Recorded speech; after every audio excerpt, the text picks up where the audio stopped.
20 ஆண்டுகளுக்கு முன்பு மதுரையை சுற்றியுள்ள கிராமங்களில் எல்லாம் நாங்கள் ஒரு மாரியம்மன் கோயிலில் பேசினா பக்கத்து ஊரில் இருக்க காளியம்மன் கோயிலில் ஒருத்தர் பேசிட்டு இருப்பார்.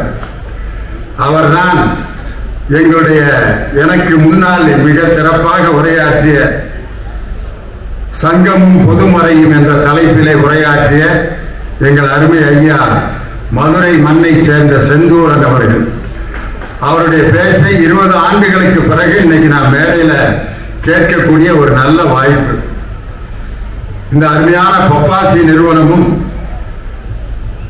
தமிழ்நாடு அரசும் இணைந்து சர்வதேச புத்தக கண்காட்சி, அகில உலக புத்தக கண்காட்சியை இந்தியாவில் பல மாநிலங்களில் நடத்தி இருந்தாலும் சென்னையிலே முதலில் சர்வதேச அளவிலே புத்தக கண்காட்சியை நடத்திய பெருமை நம் தமிழ்நாடு அரசை தான் சாரும். அது 3 நாட்கள் வெற்றிகரமாக நடைபெற்றது. அந்த புத்தக கண்காட்சியை நடத்தியது எங்கள் பாலநூல் நிறுவனமும் பப்பாசி நிறுவனமும் இணைந்து தமிழ்நாடு நூலகத்துறையோடு சேர்ந்து நடத்தணும். கிட்டத்தட்ட 36 நாடுகளில் இருந்து அதிலே பங்கேற்றார்கள்.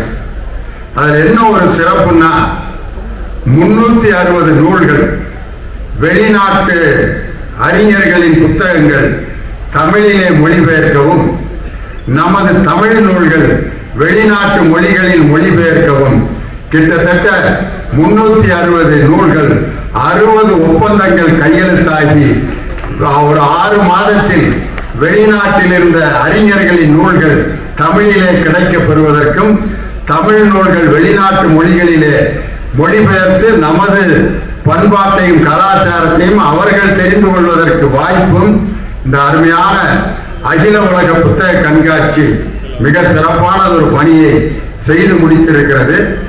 அந்த பப்பாசி நிறுவனத்தினுடைய தலைவர் எங்க ஐயா வைரவனை பாருங்களேன். இந்த உடம்பு பாருங்க, 20 வருஷமா அப்படியே தான் இருக்காரு. அதே மாதிரிதான் இருக்காரு. அந்த உடம்பு குறையவும் இல்லை, கூடவும் இல்லை. நாங்கெல்லாம் இது மேல வந்து அதை குறைக்கிறதுக்காக காலையிலிருந்து வெங்கு நடக்கிறான். ஆனா அவர் நடக்கிறதும் இல்லை, ஆனா அப்படியே இருக்காரு. அந்த செயலாளர் இருக்காரு முருகன், அவர் இவருக்கு நேர ஆப்போசிட். அவரை பார்த்தாலே தெரியும். 2 பேருடைய அப்ரோச்லயும் 2 பேர் வித்தியாசமா இருப்பாங்க. முருகன் எல்லாமே உடனே நடக்கணும் பாரு. போன் பண்ணோன்னா இல்லையா சிவகங்கையில புத்தக கண்காட்சி என்னைக்கு வரீங்க அப்படின்பாரு. நான் நாளைக்கு தேதி கொடுக்குறேங்க அப்படின்னா நாளை காலையில 6 மணிக்கு போன போடுவார். நாளைக்கு கொடுக்குறேன் இல்லையா, எப்ப கொடுக்குறீங்க? நாளைக்குன்னா நாளைக்கு இப்பதானங்க ஆரம்பிச்சிருக்கு. நாளைக்கு இன்னும் எவ்வளவு நேரம் இருக்கு?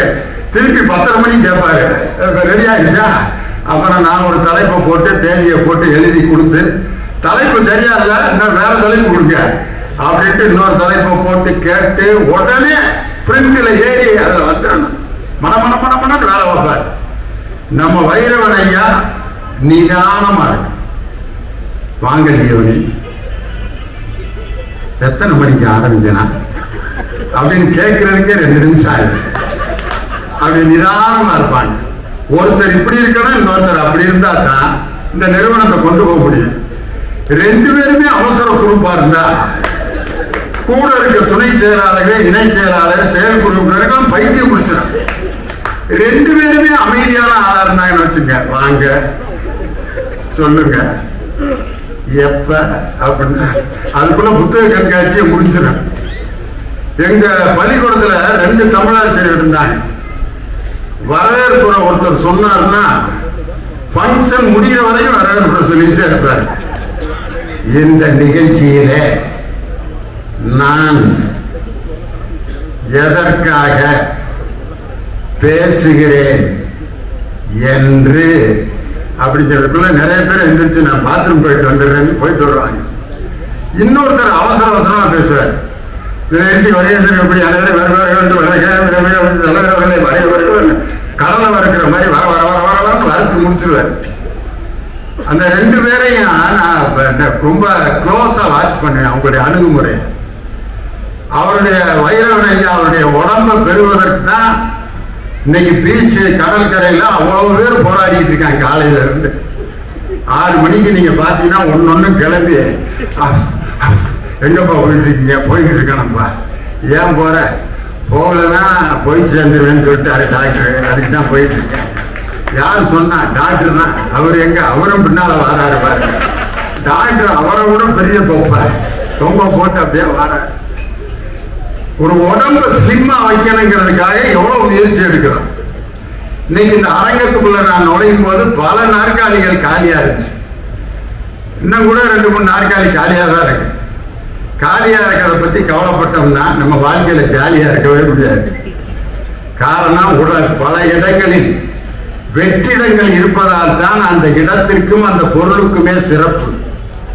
ஒரு சக்கரத்தை எடுத்தோம்னா அந்த சக்கரத்தில் இருக்கக்கூடிய வெற்றிடம் இருப்பதால் தான் அந்த சக்கரம் சுழல்வதற்கு அந்த வெற்றிடம் தான் காரணமாக. ஒரு பானை எடுத்துக்கிட்டோம்னா அந்த பானையினுடைய பயன் எதை வைத்து தீர்மானிக்கப்படுகிறதுனா பானையினுடைய வெற்றிடத்தை வைத்துத்தான் பானையின் பயன் தீர்மானிக்கப்படுகிறது. ஒரு ஜன்னல் எதை வைத்து தீர்மானிக்கப்படுகிறதுனா ஜன்னல் இருக்கக்கூடிய வெற்றிடங்கள் தான் ஜன்னலினுடைய பயனை நமக்கு அடைய வைக்கிறது. அதனால இதுல ஒரு 2-3 சேர் காலியா இருக்குங்கிறதுக்காக அந்த நாற்காலிகளில் இருக்கும் வெற்றிடம் தான் உண்மையிலே உங்களுடைய அரங்கத்தில் நீங்கள் இருப்பவர்களை இருப்பவர்களாக காட்டுவதே இடையிடையே இருக்கக்கூடிய அந்த அழகான வெற்றிடம் தான். இந்த எங்கள் உயிரினும் மேலான ரசிக பெருமக்கள் இவ்வளவு பெரிய கூட்டத்துக்கு மத்தியிலையும் இங்க உட்கார்ந்து கேட்டுட்டு இருக்கீங்க. இந்த புத்தக திருவிழாவில் பேசுறது ரொம்ப கஷ்டமான வேலை. அது சென்னை புத்தக திருவிழா இருக்க பல பேர் இவ்வளவு உள்ள இடம் இருக்கு. அப்படி இருந்து வெளியே 15 பேர் நாற்காலி போட்டு ஜாலியா அப்படியே காத்தாட உட்காந்து கேட்க அவங்க ஒரு குரூப். இன்னொரு கோஷ்டி இங்க உட்காந்து மப்பளரை கட்டிட்டு உட்காந்துருக்காங்க பனி தாங்க முடியாம. ஐயா கூட கைதட்டலாம இவ்வளவு யோசித்து கைதட்டுறீங்கிற. கைதட்டுறது இந்த கிளைமேட்டு கொஞ்சம் கஷ்டம் தான். ஏன்னா எல்லாரும் நல்ல கம்கூட்ல 2 கையையும் வச்சு குழுவுக்கு அதுக்குபடியா அணைச்சு உட்காந்துருப்பீங்க. நல்ல கருத்து சொல்றப்ப அதை எடுத்து தட்டணுமா விடப்பா.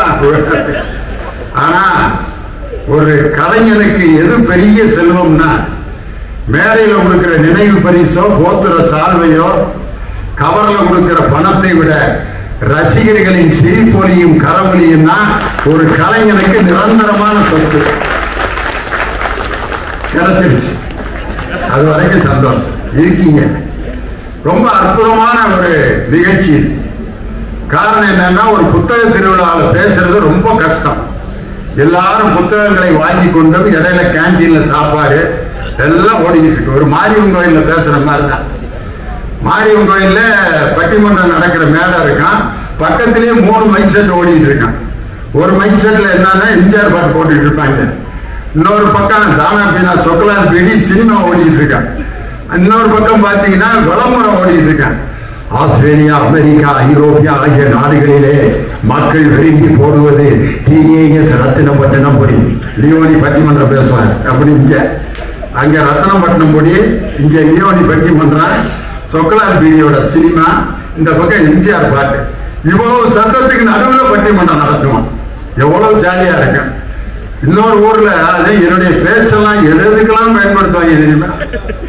ஒரு ஊர்ல என்னை பேச கூப்பிட்டுருந்தாங்க. ஒரு மண்டபத்துல மத்தியானம் 1 மணிக்கு கூப்பிடுறாங்க. இப்பொழுது திண்டுக்கல் லியோனி அவர்கள் உரையாற்றுவார். ஏயா 1 மணிக்கு கூப்பிடுறீங்க சாப்பிட்ற நேரத்துல? இப்பதான் சார் எல்லாத்தையும் சாப்பாடு கொடுத்துக்கிட்டு இருக்கான். எல்லாம் சாப்பிட்டுட்டே கேட்டுக்கிட்டு இருப்பாங்க. என்னையா சாப்பாடு கொடுத்துருக்கீங்கன்னா தயிர் சாதமும் ஊறுகாய். ஏயா தயிர் சாதம் ஊறுகாய் கொடுத்துட்டு என்னைய பேச கூப்பிட்டுருக்கீங்க? நாங்க ஃபுல் மீல்ஸ் கொடுக்கலாம்னு முதல்ல அனௌன்ஸ் பண்ணிருந்தோம் சார். வசூல் ஆகல. அதனாலதான் தயிர் சாதத்தை கொடுத்துட்டான். உங்க பேச்ச கேட்டாங்கன்னா அந்த ஃபுல் மீல்ஸ் கொடுக்கலங்கிற கோபத்தை மறந்து சந்தோஷமா தயிர் சாதத்தை சாப்பிடுறாங்க சார். அதனாலதான் தயிர் சாதத்தை கொடுத்துட்டு உங்களை பேச கூப்பிட்டாங்க. கையில தயிர் சாதம், ரைட்ல நார்த்தங்காய் ஊறுகாய் பிணைஞ்சு தின்னுட்டு இருக்கேன். நான் பேசி அந்த குரூப்ட எப்படி கைதட்டு வாங்கியிருப்பேன்னு யோசனை பண்ணி பாருங்க. தயிர் சாதத்தை வச்சுட்டு தட்டணும் இப்படி ஓங்கினாங்கன்னா தட்டினா தயிர் சாதம் தெரிச்சிடும். சிரிச்சாங்கன்னா வாயில் இருக்க தயிர் சாதம் முன்னால இருக்கவனை பதம் பார்க்கணும். ஆனா அவங்களையும் சிரிக்க வச்சு பேசுனது மாதிரி ஒரு கொடுமை பல விஷயங்கள் மேடைகளை சந்திச்சிருக்கான். இன்னொரு இடங்கள்ல எங்க கூப்பிடுவாங்கன்னா கல்யாண வீடுகள்ல சாப்பாடு ஆகலைன்னா லியோனிய கூப்பிடுங்க. அண்ணே சாப்பாடு ஆகிற வரைக்கும் பேசுனேன், அந்த கிச்சன் பக்கம் பார்த்துக்கிட்டே பேசுங்க, அந்த சமையல்காரர் இப்படின்னு காமிச்சிட்டாருன்னா ஆயிருச்சுன்னு அர்த்தம், அது வரைக்கும் பேசுங்க. அது மாதிரிலாம் என்னுடைய பேச்சை பயன்படுத்துவாங்க. ஆனா இன்னைக்கு எனக்கு என்ன தலைப்பு கொடுத்துருக்காங்கன்னா, காலத்தை கடந்து நிற்கும் நூல்கள். என்ன அருமையான தலைப்பு பாருங்க, காலத்தை கடந்து நிற்கும் நூல்கள். உதாரணத்துக்கு ஒரு புத்தக திருவிழாவில் பேசுறது உண்மையிலே ஒரு பஸ் ஸ்டாண்ட்ல லேகியம் வைக்கிறத விட கஷ்டமான வேலை. பஸ் ஸ்டாண்ட்ல லேகியம் வைப்பாங்க பாத்துருக்கீங்களா? அவன் யாராவது வந்து அந்த லேகியத்தை வச்சுட்டு பேசாம இப்படி நின்று வித்துட்டு போனதை பார்த்துருக்கீங்களா?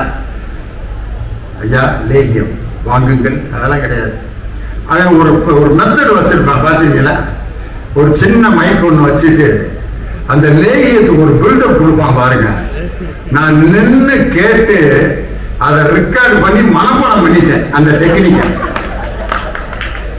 நாகமலை, தோகமலை, நடுவரட்டு, வீரமலை, சுத்தி படர்ந்த மலை, சூதாடு, வைத்தியமலை, சித்தி மலை, சிவன் மலை, கொல்லிமலை, கொடகுமலை, அந்த 10 மலைகளையும் தேடி கண்டுபிடிக்க முடியாத ஒரு விதை எடுத்து அந்த விதையிலிருந்து ஒரு சாரெடுத்து உருவாக்கப்பட்ட 50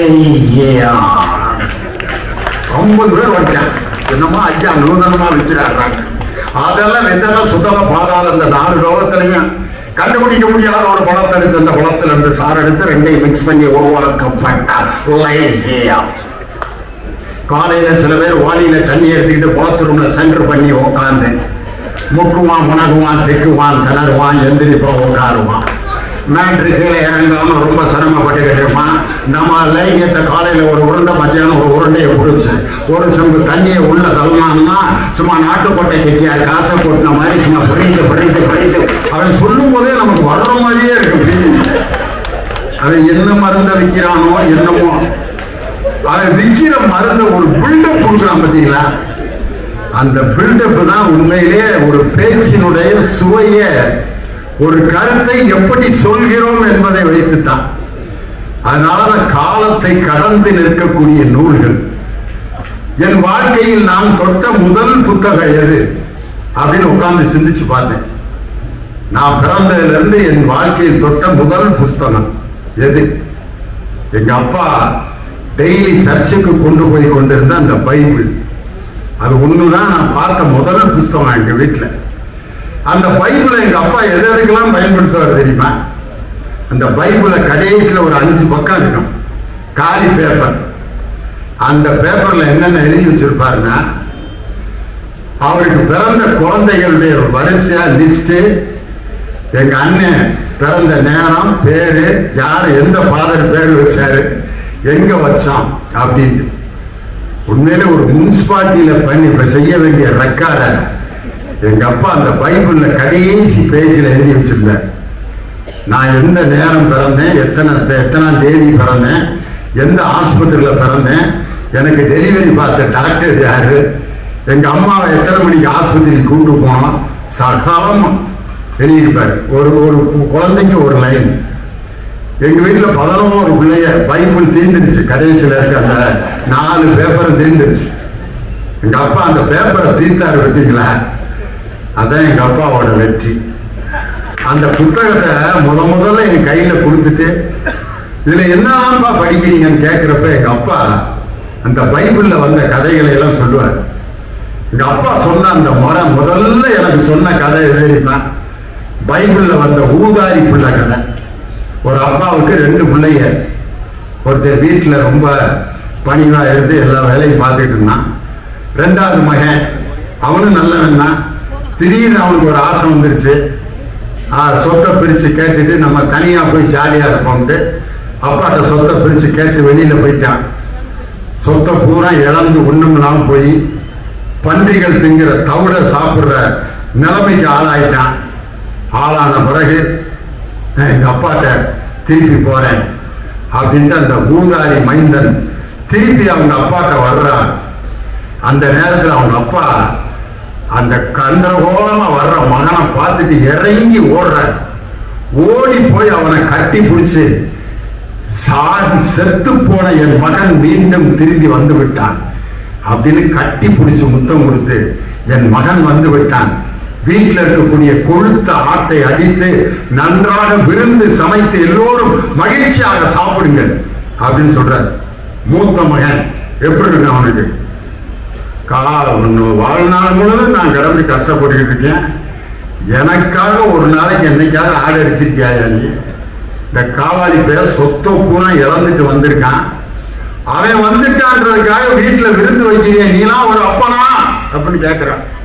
அப்ப அந்த அப்பா சொல்றாரு, இறந்து போன என் மகன் மீண்டும் கிடைத்து விட்டான், அதனால அதை நான் கொண்டாடுறேன்டா. நீ வாழ்நாள் முழுவதும் இங்க இருக்கிற சொத்து பூரா உனக்குத்தான், நீ என்னைக்கு வேணாலும் கொண்டாடலாம் அப்படின்னு அந்த அப்பா அவன் மேல பாசமாக அவனை கட்டி பிடித்தார். இறைவன் பாவிகளைத்தான் நேசிக்கிறார் அப்படிங்கிறதுக்காக இயேசு சொன்ன கதை. இந்த கதையை எங்க அப்பா சொன்னோன்னே என் மனசுல என்ன பட்டுச்சுன்னா, பேசாம ஊதாரி பயனாவே இருந்திருக்கலாம் போல இருக்க. ஓடிட்டு ஒடியாந்து இருந்தா நிறைய அன்பு கிடைச்சிருக்கான், வீட்டிலேயே நம்ம நல்லவனா இருந்தாக்க நம்மளை மதிக்க மாட்டாங்க போல இருக்குன்னு ஒரு எண்ணம் வந்துச்சு. ஆனா எங்க அப்பா சொன்னாரு, அந்த ஊதாரி பையன் இடையில பட்ட வேதனைய அவன் இதுவரைக்கும் அவங்க அப்பாட்ட சொன்னதாக சரித்திரம் இல்லை. அந்த வேதனையை ஒரு குழந்தை படக்கூடாது. நான் பைபிளில் சொல்லப்பட்ட அந்த கதைகள் தான் முதல்ல நான் தொட்ட அந்த முதல் புத்தகம். அந்த புத்தகங்களில் வந்த கதைகள் எல்லாம் வரிசையா எங்க அப்பா நிறைய சொல்லியிருக்கார். அதுல ஒரு கதை சொல்லுவார், நல்ல சமாரியன். ஒருத்தன் வந்து ஒரு நாட்டில இருந்து இன்னொரு நாட்டுக்கு பயணம் போறான். அவனை கல்வர்களை அடிச்சு அவன் இருக்க செல்வத்தை எல்லாம் கொள்ளையடிச்சுட்டு அவனை அடிச்சு அப்படியே குற்றுயிரும் கொலையுருமா போட்டு போறாங்க. முதல்ல ஒரு ஞானி வர, அவர் வந்து அப்படியே அவனை பார்த்துட்டு, யாரோ ஒருவன் படுத்து கிடக்கிறான், என்ன நினைத்து படுத்து கிடக்கிறானோ அவனுடைய மனதில் தோன்றும் நினைவுகள் என்னவாக இருக்கும் அப்படின்னு ஞானத்தை வெளிப்படுத்திட்டு போயிட்டாரு. இன்னொருத்தர் பெரிய சோல்ஜர் வர்றாரு. அவர் வந்து ஒழுங்காக அவன் குதிரையை ஓட்டி இருந்தால் இப்படி கல்வெளிகளிடம் மாட்டி இருப்பானா அப்படின்ட்டு அவர் கிளம்பி போயிட்டார். ஆனா ஒருத்தன் வந்து அந்த கீழே விழுந்து கிடக்கிறவனை பார்த்துட்டு, அவன் வந்து ஒரு தீண்டத்தகாத ஒரு பகுதியை சேர்ந்தவன், அவனை தொட்டு அவனுடைய காயங்களை குணப்படுத்தி அவனை மருத்துவரிடம் கொண்டு போய் காண்பித்து அவனுக்கு வேண்டியதெல்லாம் செய்தான் அப்படின்னு சொல்லிட்டு இந்த கதையை சொல்றப்ப அதோட சேர்த்து ஒரு துணை கதையும் எங்க அப்பா சொன்னார். அது என்னன்னா, ரோட்ல ஒரு கல்லு கிடக்குது. முதல்ல ஒருத்தர் வர்றார், யாரு? லாயர் வர்றார். அந்த பெரிய கல்லை பார்த்துட்டு லாயர், EPCO 304வது செக்ஷன் படி இந்த கல்லை நடு ரோட்டிலே யார் வைத்திருக்கிறார்களோ அவர்களுக்கு இந்த தண்டனை வழங்கப்பட வேண்டும் என்று ராஜஸ்தான் ஹைகோர்ட்டிலே 1963ஆம் ஆண்டு ஜூலை 21ஆம் தேதி தீர்ப்பு வழங்கப்பட்டிருக்கிறார் அப்படின்னு சொல்லிட்டு கல் அங்கேயே தான் கிடக்குது, கிளம்பி போயிட்டார். ஒரு பெரிய தத்துவ மேல எழுத்தாளர் ஜோதனா பையோட வந்து, கல் மனிதனின் மனமும் இப்படித்தான் இருக்கிறது, கல்லை போல் இருந்தால் மனிதன் மனம் எப்படி மகிழ்ச்சியை பெற முடியும்? கல்லாக இருக்கும் மனிதன் அவன் மகிழ்ச்சியை பெறவே முடியாதுன்னு தத்துவத்தை ஒத்துட்டு கல் அங்கேயே தான் கிடக்குது. ஒரு அரசியல் தலைவர் வர்ற, இந்த கல் எதற்காக இங்கே கிடைக்கிறது என்றால் எதிர்கட்சிகளின் சூழ்ச்சியால் தான் இந்த கல் நடு ரோட்டிலே கலந்து கொண்டிருக்கிறது, எனவே எதிர்கட்சியை நான் குற்றம் சாட்டுகிறேன் அப்படின்னு சொல்லிட்டு எதிர்கட்சி மேல பழிய போட்டு கல் அங்கேயே தான் கிடைக்குது. ஆனால் ஒருத்தர் மட்டும், ஒரு கண்ணு தெரியாதவர், அப்படியே அந்த குச்சியை தட்டிக்கிட்டே வந்து கல்லு தட்டுப்பட்டோன்னு அந்த கல்லை தூக்கி ஓரத்துல போட்டு அந்த குச்சியில அப்படியே நடந்து போனார். இதில் உண்மையான மனிதன் யார் அப்படின்னா தத்துவ மேதை அல்ல, சட்டம் படித்தவன் அல்ல, மிகப்பெரிய அந்த அரசியல் தலைவன் அல்ல. மக்களுக்கு எது இடையூறாக இருக்கிறதோ அதை அப்புறப்படுத்துவதற்காக கண் தெரியாதவன் செய்த அந்த செயல்தான் இந்த உலகத்தின் இயக்கத்திற்கே காரணமாக இருக்கிறது. இன்னைக்கு நம்ம கார்ல போறப்ப முன்னால இருக்க காரோட கேட்டு சாத்தாம இருக்கும், என்ன செய்வோம் பாத்தீங்களா? நம்ம டூ வீலர் போனா விரட்டுன்னு விரட்டிட்டு போய் அந்த டிரைவர் பக்கத்துல அப்படி கிராஸ் பண்ணி அவரு என்ன என்ன அவரு ஸ்பீடு குறைக்காமையா கேட்டு திறந்து இருக்கு உடனே ஓரம் கட்டி அந்த கேட்டை திருப்பி திறந்து சாத்திட்டு போவான். எவனோ கேட்டை திறந்து விழுந்தா நமக்கு என்ன அப்படின்னு அவன் நினைக்கல.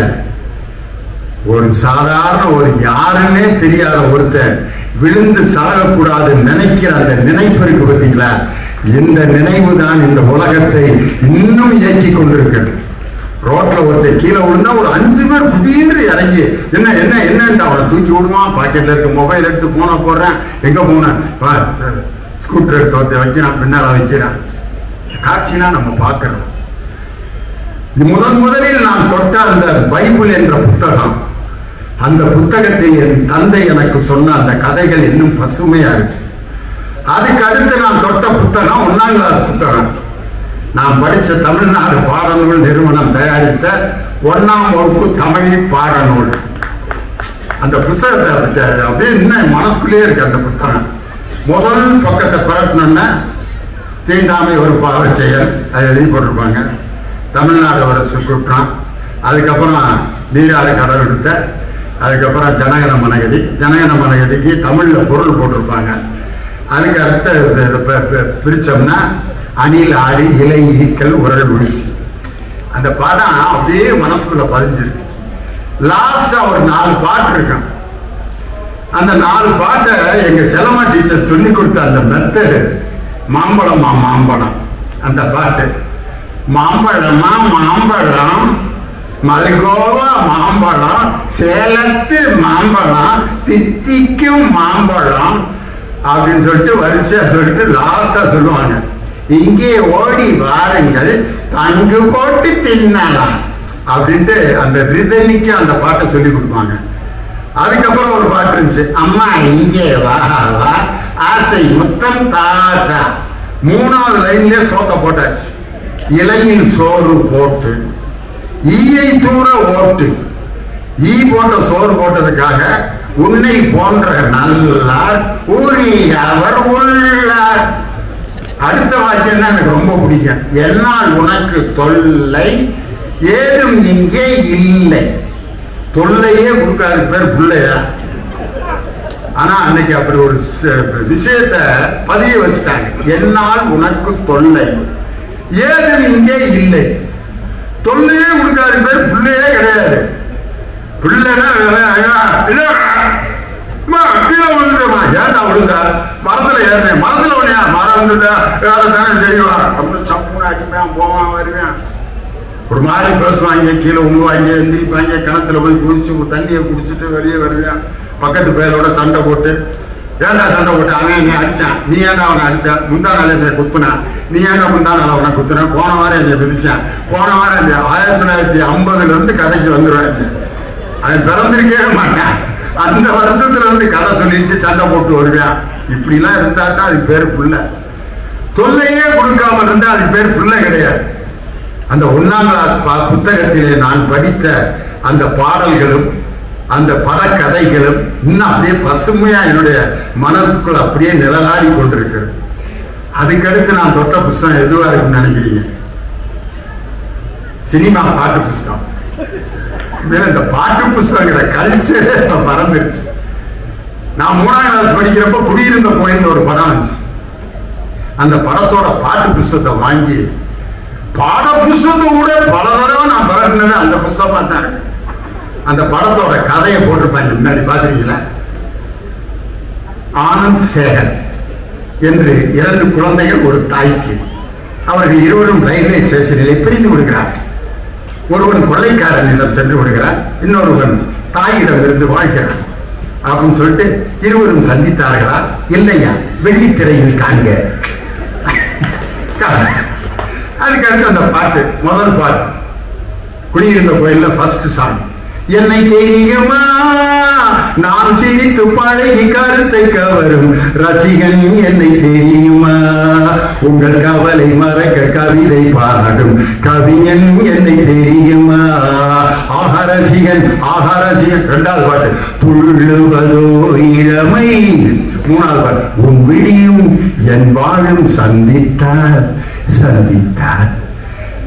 உன் விழியும் என் வாழும் சந்தித்தார் அப்படின்னு மூணாவது பாட்டு. நாலாவது பாட்டு பாத்தீங்கன்னா நீயேதான் எனக்கு மனவாட்டி.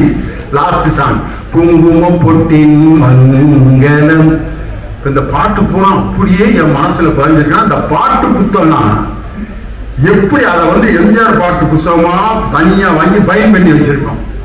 சிவாஜி பாட்டு புத்தகமா வாங்கி தனியா பைன் பண்ணி சனி ஞாயிறு ஆனா அந்த பாட்டு புத்தகத்தை எடுத்துக்கிட்டு ஒரு 5-6 பேர் ஒண்ணு சேர்ந்துக்கிட்டு அவன் ஒரு பாட்டு நான் ஒரு பாட்டு அவன் ஒரு பாட்டு நான் ஒரு பாட்டு பாடி பாடி பாடி அன்னைக்கு பாடி அந்த பாடல்கள் கொடுத்த அந்த புத்தகம் எனக்கு வாழ்க்கையில நான் தொட்ட புத்தகங்களில் மகிழ்ச்சிகரமான புத்தகம். அதுக்கு அடுத்து காலத்தால் கடந்து நிற்கும் புத்தகம் எனக்கு கொடுத்திருக்க தலைப்பு தான். உன் வாழ்க்கையில உன்னை தொட்ட புத்தகங்களை பத்தி இங்க பேசாத. காலத்தால் கடந்து நிற்கும் புத்தகம். நிற்றல் சொல்லுவாங்க சில பேருக்கு பேச்சாளர்கள் பேசும்போது சொல்லுவாரு. பட்டுக்கோட்டை கல்யாண சுந்தரம் காதல் பாடல்களில் கூட பொது உடைமை சித்தாந்தத்தை பேசுவதில் நான் நிற்கிறான் அப்படின்னா அப்படின்னு ஒருத்தர் பேசுறப்ப கூட்டத்திலிருந்து ஒருத்தர் பட்டுக்கோட்டை கல்யாண சுந்தரம் நின்றுட்டு இருக்காரா? அவரை கொஞ்ச நேரம் உட்கார சொல்லுங்க. நிக்கிறாருன்னா என்ன அர்த்தம்னா அந்த கருத்தை வலியுறுத்துகிறார்னு அர்த்தம். கண்ணதாசன் அங்கேதான் நிற்கிறார் அப்படின்னா ஏன் இவ்வளவு நேரம் நின்றுட்டு இருக்காரு? நிற்கிறாருன்னா கருத்தை சொல்றாருன்னு அர்த்தம் தான். காலத்தை கடந்து நிற்கும் புத்தகங்களில் நான் தொட்ட பைபிளும் நான் பாடிய பாட்டு புத்தகங்களை விட இன்னைக்கு காலங்காலமாக வாழ்ந்து கொண்டிருக்கக்கூடிய ஒரு புத்தகம், இன்னைக்கு தமிழன் என்று நம்ம எல்லாம் பெருமையோடு சொல்லிக் கொள்வதற்கு ஒரு புத்தகம் நமக்கெல்லாம் உத்வேகத்தையும் மகிழ்ச்சியையும் எழுச்சியையும் தருகிறது என்று சொன்னால் தமிழுக்கு முதலில் இலக்கணம் தந்த தொல்காப்பியம் என்ற அந்த அற்புதமான புத்தகம் தான். என்ன தொல்காப்பியத்துக்கு அப்படி என்ன பெரிய சிறப்பு? ஒவ்வொரு மதத்திலையும் எப்படி இந்த உலகம் உண்டானதுன்னு ஒவ்வொரு மதத்திலையும் ஒவ்வொரு விதமான கருத்து சொல்லப்படுகிறது. கிறிஸ்தவ மதத்தில் என்ன சொல்லப்படுகிறதுனா ஒவ்வொரு நாளும் ஒவ்வொரு பொருளை இறைவன் படைத்து விட்டு 7வது நாள் ஓய்வெடுத்தார், 6வது நாளில் மனிதனை படைத்தார், ஆணும் பெண்ணுமாக படைத்தார், அவர்களை ஒரு நந்தவனத்திலே விட்டார். நீங்கள் இந்த எல்லா மரத்தின் பழங்களையும் சாப்பிடலாம், ஒரு மரத்து பழத்தை மட்டும் சாப்பிடப்படாது. ஆனா அவங்களுக்கு அதை மட்டும்தான் திங்கணும்னு ஆசை வந்து அந்த அம்மா அங்க போயிட்டு அங்க பேய் வடிவத்துல சைத்தான் பாம்பு வடிவத்துல வந்து அந்த அம்மாவை மயக்கி சாப்பிட்ட மாதிரி உலகத்தை இறைவன் படைத்தார்னு கிறிஸ்தவ மதம். இஸ்லாமிய மதத்தில் முதலில் உயரமான மலைகளை படைத்தார், அப்புறம் பயிர்களை படைத்தார், மக்களுக்கான உணவை படைத்தார், அப்புறம் மனிதனை படைத்தார். ஏகத்துவ இறைவன் படைத்தார் இஸ்லாமிய மார்க்கம். இந்து மார்க்கத்தில் பிரம்மன் படைத்தார் அப்படின்னு சொல்லி பிரம்மன் தான் இந்த உலகத்தை படைத்தார் அப்படின்னு ஒவ்வொரு இடத்திலையும் சொல்லும் பொழுது அறிவியல் பூர்வமான சிந்தனையை 3000 ஆண்டுகளுக்கு முன்னால் சொன்ன ஒரு நூல் தான் காலம் கடந்து நிற்கும் தொல்காப்பியம் என்ற அற்புதமான நூல். என்ன சொல்லுச்சு? நீர், தீ, நிலம், காற்று, விசும்போடு 5ம் கலந்த மயக்கம் தான் இந்த உலகம். உலகம் எப்படி உண்டாச்சுங்கிறத சார்லஸ் டார்வின் தியரிக்கு முன்னாடியே ஒரு அறிவியல் பூர்வமான சித்தாந்தத்தை இந்த உலகத்திற்கு தந்த முதல் தமிழன் தொல்காப்பியன் என்ற அற்புதமான ஒரு இலக்கண நூலை தந்தவர். நீர், தீ, நிலம், காற்று, விசும்பொடு 5ம் கலந்த மயக்கம்னு ஒரு வார்த்தையை போடுறாங்க. கலவைங்கிறது பிசிக்ஸ் இயற்பியல், மயக்கம்ங்கிறது கெமிஸ்ட்ரி. கலந்து மயங்கின என்ன அழகான வார்த்தை அது. 2 பேர் லவ் பண்ணா அந்த லவ் என்ன சொல்றாங்கன்னா கெமிஸ்ட்ரி நல்லா ஒர்க் அவுட் ஆயிருக்கும்பாங்க. கெமிஸ்ட்ரி ஒர்க் அவுட் ஆயிருக்கிறியா? லவ்னா அப்படி இருக்கணும்டாமா. லவ் சக்சஸ் ஆச்சுன்னா பயாலஜி. நான் அதுக்கு மேல வழக்கம் சொல்ல விரும்பல. லவ் சக்சஸ் ஆச்சுன்னா பயாலஜி, ஃபெயிலியர் ஆனா ஹிஸ்டரி. அவ்வளவுதான். லவ் நடந்துட்டு இருக்கும்போது கெமிஸ்ட்ரி, சக்சஸ் ஆனா பயாலஜி, ஃபெயிலியர் ஆனா ஹிஸ்டரி.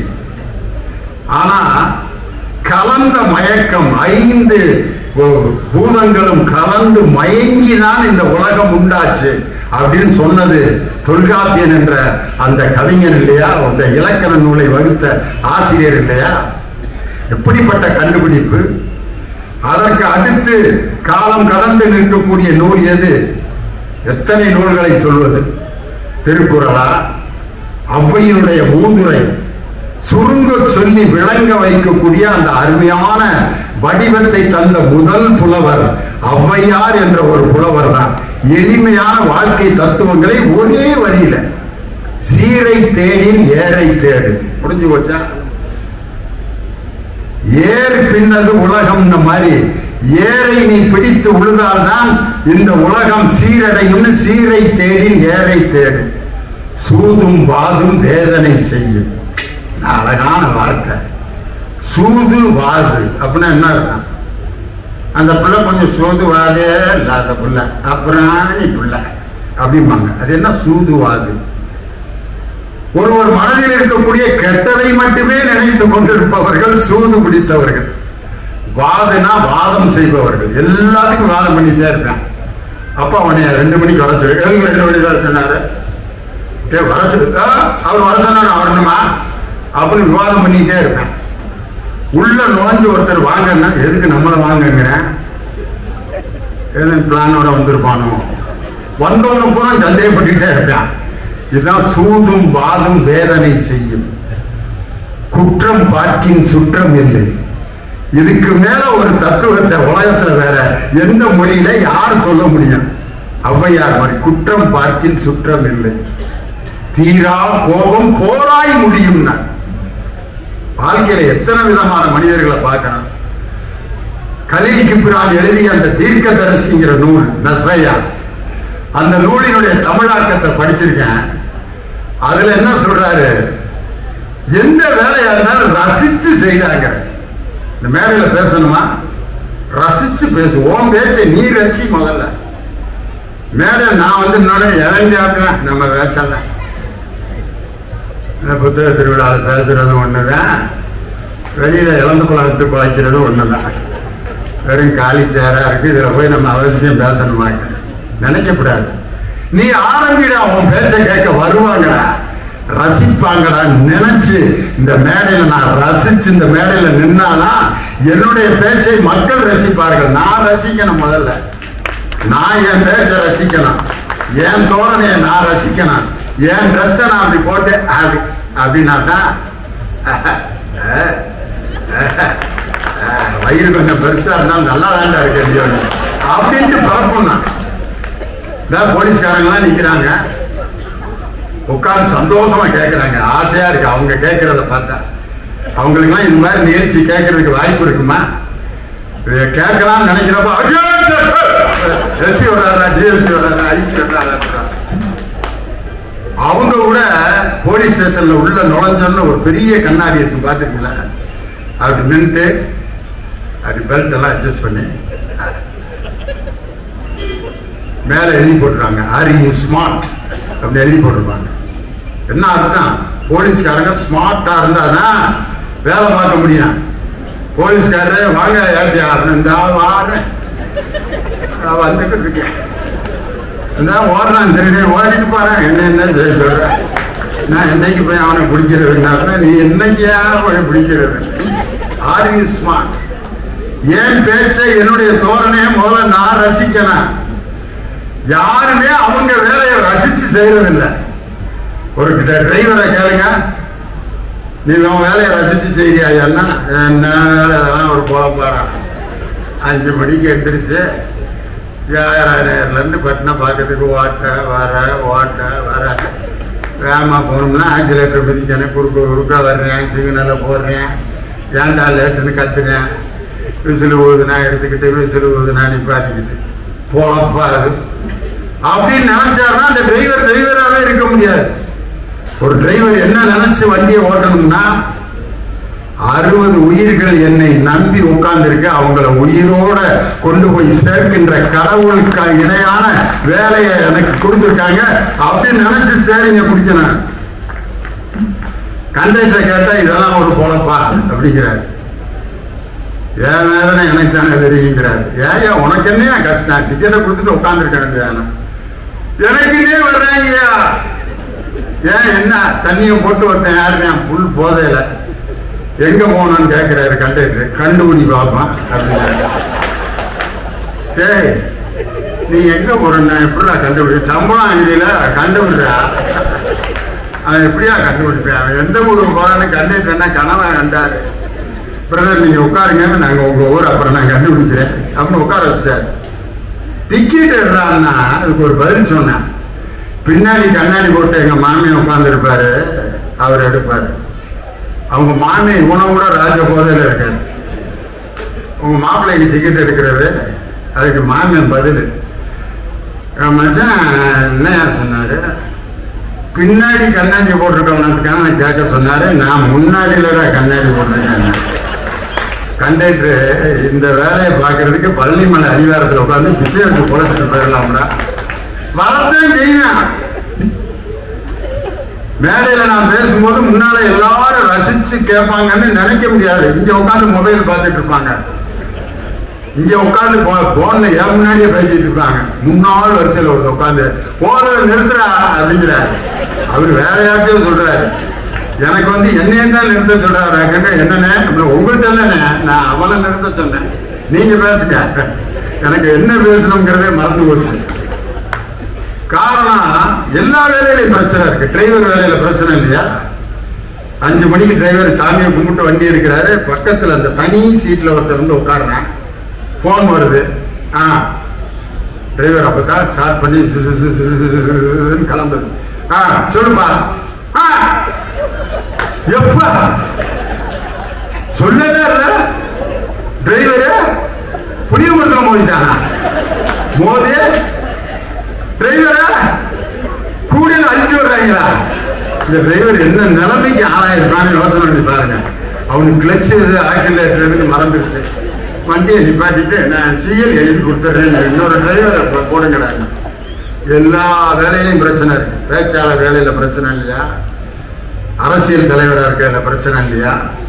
பப்பாசி நிறுவனம் நடத்துறதுல பிரச்சனை இல்லையா? எனக்கு ஸ்டால் கொடுக்கலன்னு கல்யாணம் பண்ணுவாங்க. அவங்களெல்லாம் பஜனை பண்ணி இந்த 90 உண்மையிலே 980 அரங்குகள் உண்மையிலே வெற்றிகரமான ஒரு புத்தகம். 980 அரங்குகள்னா அந்த அரங்குகள் ஒவ்வொருத்தனையும் எங்கிட்ட இன்சூ கொடுத்துருப்பாங்க. அவங்களுக்கு யோசனை பண்ணி பாருங்க. போனை போட்டு எனக்கு இடம் 6க்கு 4 நீங்க 6க்கு 3 தான் இருக்கு, பொரிய இவ்வளவு பிரச்சனைகள்லாம் பேஸ் பண்ணி தான் இதை நடத்த முடியும். மீட்டிங் பேசிட்டு போய் நம்ம பேசின மீட்டிங் எப்படி இருக்குன்னு கேட்டா ஆளாளுக்கு ஒரு பதில் சொல்லுவேன். எல்லா வேலையிலையும் பிரச்சனை இருக்கு, உன் வேலையை ரசித்து செய். யார்? கலீல் கிப்ரான் தீர்க்கதரிசிங்கிற நூல் எழுதியிருக்க, காலம் கடந்து நிற்கக்கூடிய நூல். திருக்குறள்ல பாருங்க, ஐயா திருக்குறளை பத்தி ரொம்ப அழகா சொன்னார். நுண்மான் நுழைபுலம் இல்லான் எழில் நலம், மண்மான் புனை பாவை அற்றுங்கிற அழகான திருக்குறள் பாருங்க. நுண்மான் நுழைபுலம் இல்லான் எழில் நலம், மண்மான் புனை பாவை அற்று. ஒரு மண் சிற்பத்தை அழகாக செஞ்சு அதுக்கு அழகா மை தீட்டி பொட்டு வச்சு பூ வச்சு சேலை கட்டி ஜம்முன்னு நிப்பாட்டினா அதை கட்டிக்குவியான்னு கேட்கிறாரு. அழகா இருக்கு, கட்டிக்கலாமா? கட்டி என்ன பண்றது? அப்படியே பார்த்துக்கிட்டே இருக்க வேண்டியதுதான். நுண்மான் நுழைபுலம் இல்லான் எழில் நலம், மண்மான் புனை பாவை அற்று. அறிவில்லாமல் இருக்கக்கூடிய அழகு மண்ணின் சிற்பத்தை போன்றுதான் பயனில்லாமல் இருக்குமே ஒழிய அறிவுள்ள அழகுதான் என்று ஒரு நூல் இன்னைக்கு சொல்லுச்சுன்னா அது நம் ஐயன் திருவள்ளுவருடைய அந்த திருக்குறளை தவிர வேற எந்த நூல்ல இப்படி ஒரு கருத்தை நம்ம கேட்க முடியும்? பிஹேவியர் ஸ்டடிஸ் இன்னைக்கு என்னமோ படிக்கிறாங்க. ஹியூமன் ரிசோர்ஸ் டெவலப்மெண்ட், மனித வள மேம்பாட்டுத்துறை. MBA HR படிக்கிறாங்க என் பையன். HRல என்ன படிக்கிறாரு? எப்படி வேலை வாங்குவது, எப்படி வேலையை கொடுப்பது, வேலையை செய்து எப்படி அதை மதிப்பிடுவது, இதுதான் HR. HR-க்கெல்லாம் HR எங்க திருக்குறள் அன்னைக்கு எழுதி வச்சுட்டான். அருமையான HR திருக்குறள். குணம் நாடி குற்றமும் நாடி அவற்றுள் மிகை நாடி மிக்க குழல். பிஹேவியரல் ஸ்டடீஸ்க்கு இதுக்கு மேல ஒரு அழகான வாக்கியத்தை எந்த நூல்லையும் தர முடியாது. குணம் நாடி குற்றமும் நாடி, அந்த உம்முலதான் இருக்கு விஷயமே. ஒரு மனிதனை பார்த்தோன்னா அவன்கிட்ட இருக்க நல்லதை மட்டும் முதல்ல பாடுறா, அதுக்கப்புறம் குற்றங்கள் என்ன இருக்கிறதா அப்புறம் பாரு. குணம் நாடி குற்றமும் நாடி அவற்றுள் மிகை நாடி மிக்க குழல். ஒருத்தர் பொண்ணு பார்த்துட்டு நல்ல பொண்ணு வேணான்ட்டான். ஏண்டா சுண்டு விரல் வளைஞ்சிருக்குங்கிற. அட முட்டாப்புல, குடும்ப நடத்துறதுக்கு சுண்டு விரலாடா முக்கியம். ஏண்டா சுண்டு விரல் வளைஞ்சிருக்குன்னா அழகான பொண்ணை படிச்ச பொண்ணை வேணான்னு சொல்றீங்க. அவன் குணத்தை பார்க்காம குற்றத்தை பார்ப்பதால் நல்ல வாழ்க்கையை இழந்துட்டான். நான் ஒரு கல்யாணத்துக்கு போயிருந்தேன். கல்யாணத்துல தான் இப்ப பெரிய பிளக்ஸ் எல்லாம் வைப்பாங்க. அந்த பிளக்ஸ் பொண்ணு மாப்பிள்ளையோட படம் போட்டு பிளக்ஸ் வச்சிருந்தான். மாப்பிள்ளை பாத்தீங்கன்னா துணிவு அஜித் மாதிரி கிச்சனு, அது மாதிரி வெள்ள தாடியெல்லாம் இல்ல, வாலி அஜித் மாதிரி இருக்குண்டாப்ல ஆளு ஜாமன். பொண்ணு பாத்தீங்கன்னா கண்ணங்கரையன்னு கண்ணாடி போட்டு பல்லு லேசா எடுப்பா. அப்படி போஸ்டரை பார்த்தேன். அருமையான பையன், இந்த பொண்ணும் போய் கட்டியிருக்காங்க. நான் தான் கல்யாணத்துக்கு தலைமை. நான் அந்த பையனை போய் கேட்டுருவோம். விசாரிச்சா 13 வருஷம் லவ் பண்ணியிருக்காங்க. அது 2 பேரும். அந்த பையனை கேட்டுருவோம்டா அப்படின்ட்டு போய், தம்பி எப்படா இந்த பொண்ண சப்புன்னு கன்னத்தில் அடைகிற மாதிரி ஒரு பதில் விட்டான். சார், அவன் நாளைக்கு ஏன் ஒய்ஃப் ஆக போறா சார், உங்களுக்கு அழகா இருக்கணும்னு அவசியம் இல்லை சார். அவள்கிட்ட எது அழகுன்னு எனக்கு தெரியும் சார். நான் பாருங்க, வாழ்றதுக்கு கத்து கொடுக்கறத ஓன்ட்ட தாண்டா வாழ்க்கையவே கத்துக்கணுங்க. அவள்கிட்ட எது அழகுன்னு எனக்கு தெரியும் சார். உண்மையில எவ்வளவு பெரிய பாடம். குணம் நாடி குற்றமும் நாடி அவற்றுள் மிகை நாடி மிக்க குடல். எங்களுடைய தமிழாசிரியர் ராமசாமி ஐயா சொல்லுவாரு, கல்யாண வீடுகள்ல பேசும்போது சொல்லுவாரு, ஒருத்தன் ஒரு மாங்காய் மரத்துல ஒரு மாங்காயை எய்ம் பண்ணி அடிக்கிறான். கல்ல கொண்டு அந்த மாங்காய் தான் எனக்கு வேணும்னு அடிக்கிறான். அந்த மாங்காவை தவிர மற்ற மாங்காயெல்லாம் விழுகுது. இன்னொரு மாங்காய் விழுகுது. ஐயோ, அதுதான் வேணும் அப்படின்ட்டு திருப்பி திருப்பி ஒரு 20-30 கல்ல அடிக்கிறான். அந்த மாங்காய் மட்டும் விழுகல. சாயங்காலம் ஆகி போச்சு, இருட்டாயிடுச்சு. பார்த்தா 4 மாங்காய். இதுல எது நல்ல மாங்காயோ அதை எடுத்து அறுத்து உப்பு போட்டு சாப்பிடுது. இதுதான் கல்யாண வாழ்க்கைன்னாரு. என்ன ஐயா மாங்காய் கதை ஒண்ணு சொல்லிட்டு கல்யாண வாழ்க்கை இப்படி சொல்றாரு. எனக்கு வரப்போற பொண்ணு இப்படித்தான் இருக்கும்னு ஒரு பெரிய கணக்கு போட்டு வச்சிருப்பேன். அந்த கணக்கெல்லாம் தவறாகி உனக்கு ஏதோ ஒரு பொண்ணு கிடைக்கும். அந்த பொண்ணுகிட்ட எது நல்லதோ அதை ரசிச்சு அந்த பொண்ணுகிட்ட இருக்க நல்ல குணங்களை ஏற்றுக்கொண்டு வாழ எவன் பழகுகிறானோ அவன் தான் வாழ்க்கையில் வெற்றி அடைவான். குணம் நாடி குற்றமும் நாடி அவற்றுள் மிகை நாடி மிக்க குழல். என்ன அருமையான பிஹேவியர், உளவியல் சிந்தனைய வள்ளுவர் அன்னை சொல்லியிருக்காரு. அறிவியல் பூர்வமான சிந்தனை. ஏதோ தமிழனுக்கும் அறிவியலுக்கும் சம்பந்தமே இல்லாம எம்ஆர் ராதா இப்படிதான் அறிவியலா நம்ம சிந்திக்கிறோம்ட்டு படத்துக்கு படம் பேசினார். பாகப்பிரிவினையில வருவார் பாத்தீங்களா, சிகரெட்டு குடிச்சிட்டு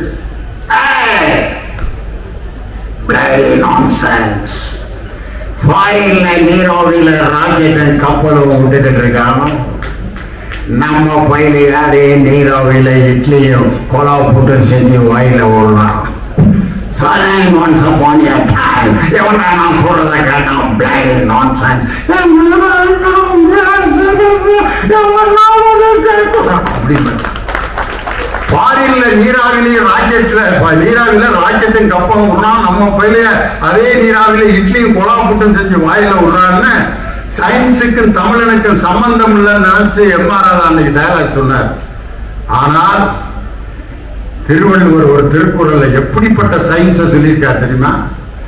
வெள்ளத்தனைய மலர் நீட்டம் மாந்தர்தம் உள்ளத்தனையது உயர்வு. வெள்ளம் எவ்வளவு உயரத்துக்கு இருக்கிறதோ அந்த அளவுக்கு ஒரு மனிதனுடைய உள்ளத்தின் அளவுதான் அவன் வாழ்க்கையின் மகிழ்ச்சியை தீர்மானிக்கும். கீழே இருந்து வரக்கூடிய அந்த தண்டானது வெள்ளத்தின் உயரத்துக்கு சமமாக இருக்கும்னு அன்னைக்கே எழுதிட்டார். ஆனா இந்த தாவரவியல் சிந்தனையை 18ஆம் 19ஆம் நூற்றாண்டில் தான் அலெக்சாண்டர், இசபெல்லா என்ற 2 அறிவியல் அறிஞர்கள் தண்ணீரின் ஆழத்திலிருந்து தண்ணீரின் மட்டம் வரைக்கும் அந்த தண்டு உயர்ந்து அந்த தாவரத்தை வளர்த்தெடுக்கும்ங்கிற அறிவியல் கண்டுபிடிப்பார் 18ஆம் நூற்றாண்டில் தான் தாவரவியல் வல்லுநர்கள் கண்டுபிடித்தார்கள். ஆனால் 2000 ஆண்டுகளுக்கு முன்பே வெள்ளத்தனைய மலர் நீட்டம் மாந்தர்தம் உள்ளத்தனையது உயர்வு என்று உலகத்திற்கே அறிவியலை கற்றுக் கொடுத்த நம் பாட்டன் திருவள்ளுவருடைய அந்த அறிவியல் சித்தாந்தம் நமக்கு காலத்தை தாண்டி நிற்கக்கூடிய நூல் இல்லையா? எத்தனை நூல்களை சொல்றது? திருக்குறள் மட்டுமா? அப்பா, இன்னைக்கு இருக்கக்கூடிய அந்த திருக்குறள் நூல் போல எத்தனை நூல்களை சொல்வது? கவியரசு கண்ணதாசன் எழுதிய வனவாசம் தன்னுடைய வாழ்க்கையில் எப்படி இருக்க வேண்டும், எப்படி இருக்கக்கூடாது என்பதை எல்லாம் சுயசரிதையாக வெளியிட்ட வனவாசம், தன் வாழ்க்கையை சுயசரிதையாக எழுதிய மகாத்மா காந்தியினுடைய சத்திய சோதனை, கடந்த 10 ஆண்டுகளில் அதிகமாக விற்கப்பட்ட சுயசரிதை நூல் எது என்றால் நம் தமிழனுக்கு பெருமை சேர்த்த டாக்டர் APJ அப்துல் கலாம் எழுதிய அக்னி சிறகுகள் என்ற அந்த சுயசரிதை நூல் காலம் கடந்து நிற்கக்கூடிய நூல் இல்லையா? அப்துல் கலாம் எப்படிப்பட்ட சிந்தனையாளர்! அவர் படித்த அந்த சென்ட் ஜோசப்ஸ் கல்லூரிக்கு நான் போயிருந்தேன் ஒரு விழாவுக்கு. அவர் உட்கார்ந்து இருந்த அந்த பெஞ்ச அப்துல் கலாம் பெஞ்ச் என்று ரொம்ப அழகாக அறிவியல் பூர்வமாக அந்த பெஞ்சை அழகுபடுத்தி அவருடைய பெயரிலேயே அந்த பெஞ்சை போட்டு வச்சிருக்காங்க. பார்த்தோம்னா ரொம்ப ஆசையா இருந்துச்சு. அப்துல் கலாம் அமர்ந்து பிசிக்ஸ் படிச்ச வகுப்பா இருந்து அந்த பெஞ்சில் கொஞ்ச நேரம் நான் உட்கார்ந்துருந்தேன்.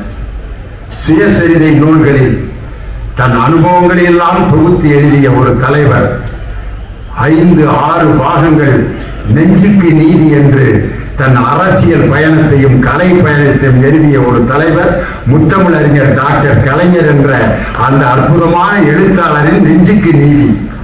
எத்தனை அனுபவங்கள்! அதை வாங்கி வாசித்தீங்கன்னா எவ்வளவு அனுபவங்கள்! அவருடைய மேடை பேச்சு, பத்திரிகையாளர்கள் சந்திப்பு, பத்திரிகையாளர்களை சந்திக்கிறதுல அவரை அடிச்சுக்கிறதுக்கு ஆளே கிடையாது.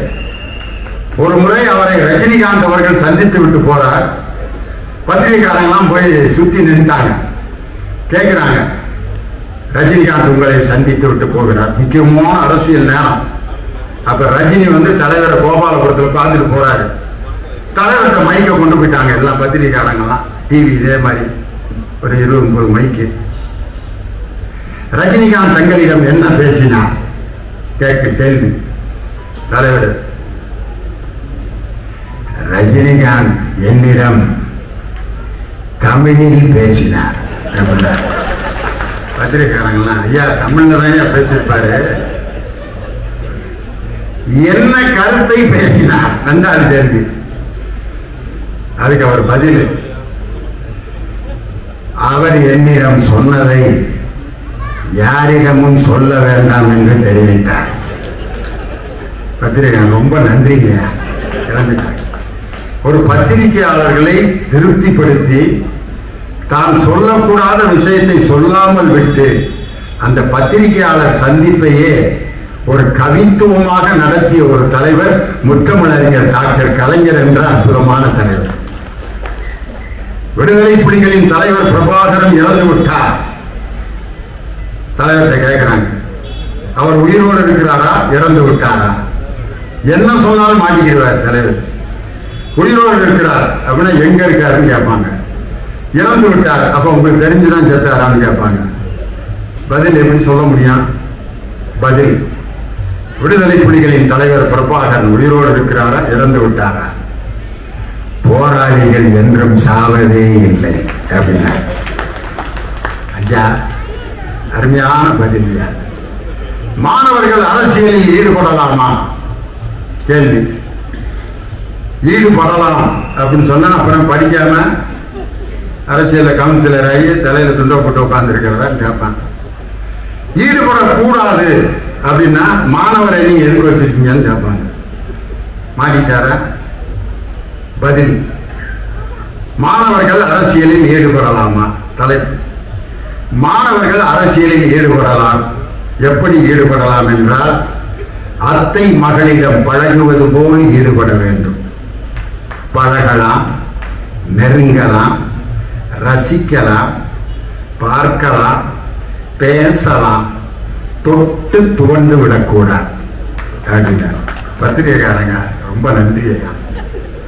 நெஞ்சுக்கு நீதி என்ற அந்த அருமையான சுயசரிதையில் காலம் கடந்து ஒரு அரசியல் தலைவருடைய அனுபவங்களை தொகுத்து எழுதி ஒரு அற்புதமான நூலை தந்திருக்கிறார். இன்னைக்கு எங்க பாடநூல் கழகத்துல அருமையான 3 முக்கியமான திட்டங்கள் சட்டமன்றத்திலே அறிவிக்கப்பட்ட திட்டம். ஒன்று, திசைதோறும் திராவிடம்.